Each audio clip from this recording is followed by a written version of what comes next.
இங்கே சட்டப்பேரவை தேர்தலில் மதிமுக கூடுதல் கவனம் செலுத்தியதுன்னு எப்பயாவது நம்ம பார்க்க முடியுமா? ஒரு முறை கூட எம்எல்ஏக்கு ஒரு நின்றாரான்னு எனக்கு தெரியல.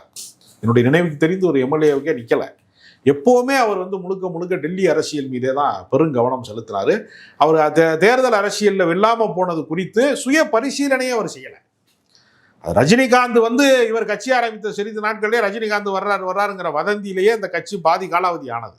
அதுக்கு மிச்சம் இருக்கிற கட்சியை காலாவதி ஆக்கப்பட்டதற்கு காரணம் என்னன்னா, இவர் எடுத்த தவறான முடிவுகள். தேர்தல் அரசியல் கணக்கில் இவர் லாஜிக்கா எப்போவுமே நம்பிக்கைக்குரியவராக, நம்பகத்தன்மைக்குரியவராக அவர் நடந்து கொண்டதே கிடையாது. கடைசியாக ஏற்படுத்தப்பட்ட மக்கள் நல கூட்டணிக்கு இவர் தான் காரணம். அது எவ்வளோ பெரிய ஃப்ளாப்பு, எவ்வளோ பெரிய தோல்வி கூட்டணி என்பது எல்லாருக்குமே தெரியும்.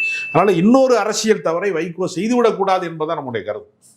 அதனால் துரை வைகோ போன்றவர்கள் பக்குவப்படணும். அவருக்கு ஒரு அறிவுரை சொல்லி கட்சிக்காரர்களை விட்டு கொடுக்கக்கூடாது, பொதுவெளியில் நமக்காக உழைத்தவர்களை நம்ம உதாசீனப்படுத்தக்கூடாது என்று சொல்ல வேண்டிய இடத்துல இருக்கிற இவர் அவரோட சேர்ந்து அவர் யாருன்னு எனக்கு தெரியாதுங்கிற மாதிரி பேசுறாரு.